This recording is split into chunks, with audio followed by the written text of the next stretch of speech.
तो चलिए बच्चों, आज हम हिंदी फर्स्ट में ही पाठ 11 बाल कवि सम्मेलन का भाग 2 के बारे में अध्ययन करेंगे। तो अब इस वीर रस की कविता के बाद कवि और श्रोतागण की आपस में बातचीत हो रही है। देखिए, कवि और श्रोतागण, अरे वाह प्रखर जी, क्या रचना है। श्रोताओं को मजा आ गया कि क्या रचना है, बहुत ही अच्छी कविता पढ़ी आपने। तालियों की गड़गड़ाहट से सभागार गूंज उठता है। जहां पर वो कविता पाठ कर रहे हैं वो पूरा सभागार वो तालियों की गड़गड़ाहट से गूंज उठता है।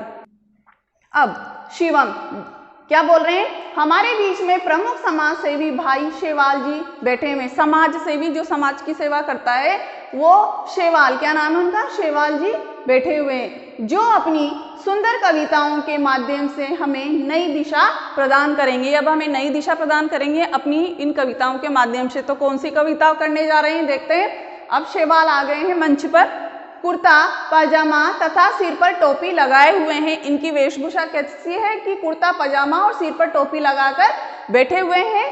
शेवाल जी माइक के सामने आते हैं, अपनी टोपी ठीक करके सामने आ जाते हैं अपना कविता पाठ करने के लिए और अपनी टोपी को सही करते हैं। साथियों, आप लोगों के सामने मैं अपनी कविता की चंद पंक्तियां प्रस्तुत कर रहा हूं। वो कह रहे हैं कि मैं आपके अपना परिचय देते हैं मंच के सामने आकर के, और बोल रहे हैं कि मैं अपनी कविता की कुछ पंक्तियां प्रस्तुत करने जा रहा हूं, आप इसको ध्यान से सुने। अपने घर के आसपास यदि साफ सफाई कर डाले, ये किसके बारे में बता रहे हैं, साफ सफाई, पर्यावरण सुरक्षा के बारे में हमें जानकारी देंगे।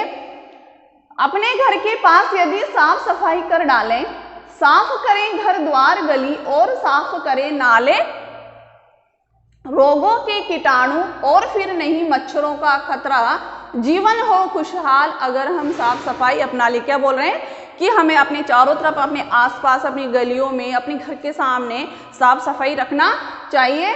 अपने घर के पास यदि हम साफ रखेंगे, नदियों को, नालों को, सबको साफ रखेंगे, दरवाजों को, गलियों को, सबको साफ रखेंगे, तो जो हमारी जो गंदगी से पड़ने वाले जो कीटाणु हैं जो कि हमको बीमार कर देते हैं, हमें रोगग्रस्त कर देते हैं, वो नहीं होंगे और मच्छरों का खतरा भी नहीं होगा।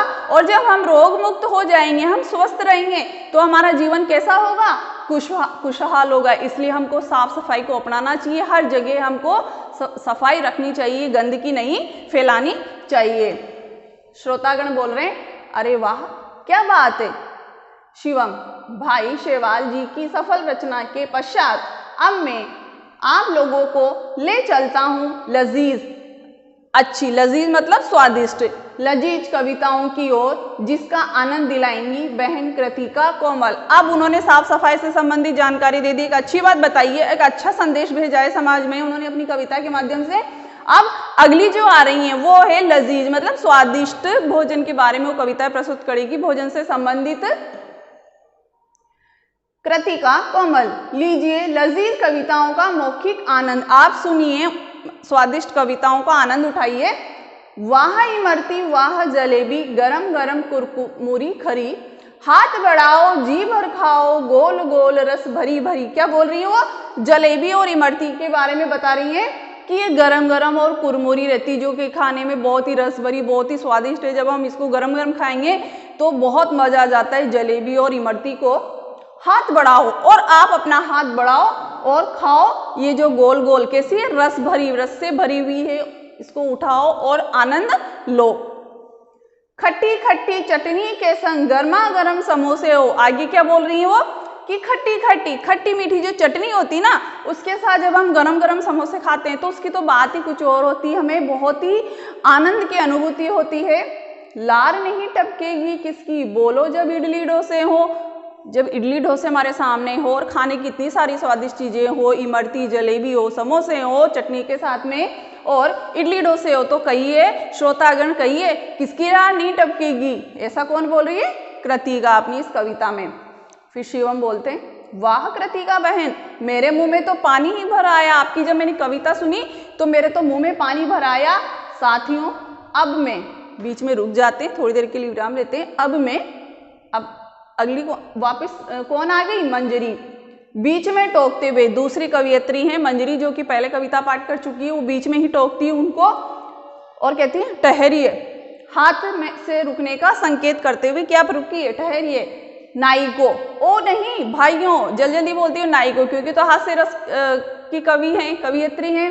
तो भाइयों, अभी तक जो हम सब कवियों को अपने इशारे पर बार बार नचा रहे थे, अब मैं उन्हें नाचने के लिए, मेरा मतलब काव्य पाठ करने के लिए आमंत्रित कर रही हूँ। जो इतनी देर से संचालन कर रहे थे और एक एक कवि या कवियत्री को बुला रहे थे मंच पे, अब मैं उनसे ही, जो संचालक थे इस कविता के मंच के, उनको मैं कविता पाठ के लिए बुला रही हूँ। शिवम, अब शिवम आ रहे हैं। आप लोगों के सामने कुछ छोटी छोटी रचनाएं प्रस्तुत कर रहा हूं। अर्ज किया है, खाने को है अगर चाहिए मीठे मीठे ताजे फल, और चाहिए अगर आपको छाया सुगंध और शीतल, वृक्ष लगाओ सड़क किनारे, खेत पार्क खलियानों में, हरियाली लहराएगी फिर होगा सुखद हमारा कल। वो एक अच्छा संदेश दे रहे हैं हम वृक्ष लगाने का, कि अगर हमको खाने के लिए मीठे मीठे और ताज़ा फल चाहिए, शुद्ध चीज़ें चाहिए हमको, तो और छाया चाहिए, खेत में खलियानों में आप जहाँ रहते हैं वहाँ पर सुखद छाया चाहिए, शीतल छाया चाहिए, तो उसके लिए आपको क्या करना होगा, सड़क के किनारे, खेत में जो पार्क है, बगीचे हैं और खलियानों में आपको सभी जगह पर वृक्ष लगाने होंगे, तभी हमको ठंडी छाया मिलेगी, मीठे मीठे ताजे फल मिलेंगे, हरियाली लहराएगी फिर होगा सुगंध हमारा कल। और इससे क्या होगा, चारों तरफ हमारे आसपास में हरियाली हरियाली होगी, और जिससे क्या होगा, हमारा जो आने वाला कल है, आने वाली जो पीढ़ियां हैं, उनका जीवन भी सुधर जाएगा और उनके लिए सुखमय जीवन होगा। कविगण, अब जो कवि बैठे हुए थे सारे मंच पर, कवि कवियत्री कविगण तालियां बजाते हुए, जोर से वो तालियां बजाते हैं, वाह भाई वाह। और एक और आपने जो पंक्तियां कही, बहुत अच्छा संदेश दिया है। अब इसके आगे कुछ और एक दो पंक्तियां आप कहिए। शिवम बोल रहे हैं, तरह तरह के प्यारे पक्षी गीत मधुर सुनाएंगे, हम भी उनके साथ खुशी से झूमेंगे और नाचेंगे, करो प्रतिज्ञा आज यहीं पर सब साथी मिलकर ढेरों वृक्ष लगाएंगे। हम सब आज अपने घर जाकर, वो क्या कह रहे हैं कि आप ही आपको अपने घर पे जाकर के ढेरों वृक्ष लगाने हैं, सबको वृक्षारोपण करना है। तभी तरह तरह के जो पक्षी हैं मधुर अपना जो गान सुनाते, तभी क्यों, क्योंकि जब वृक्ष होंगे तभी तो पक्षी उस पर बसेरा करेंगे और तभी हमको उनकी मधुर मधुर आवाज़ सुनाई देगी। हम भी उनके साथ खुशी से, जब पक्षियों का कलरव हमारे कानों तक पहुंचेगा तो हम भी खुशी से नाचेंगे गाएंगे और हमारे आसपास का वातावरण बहुत ही सुंदर और खुशहाल हो जाएगा। हम आज ये प्रतिज्ञा करते हैं और आज सभी ये प्रतिज्ञा कीजिए साथियों कि हम अपने घर पे जाकर के सभी वृक्षों का रोपण करेंगे, वृक्षारोपण करेंगे, वृक्षों को लगाएंगे। श्रोतागण, वाह वाह, बहुत अच्छे बहुत अच्छे। शिवम, आज के इस सफल कवि सम्मेलन के अध्यक्ष एवं प्रतिष्ठित दोहाकार भाई सौरभदीप जी को मैं आमंत्रित करता हूँ। दोहाकार जो दोहों के रूप में कविता पढ़ते हैं, वे आए और अपनी रचनाओं के माध्यम से हम लोगों को दिशा प्रदान करें। अब अगले कवि कौन आ रहे हैं, सौरभदीप जी।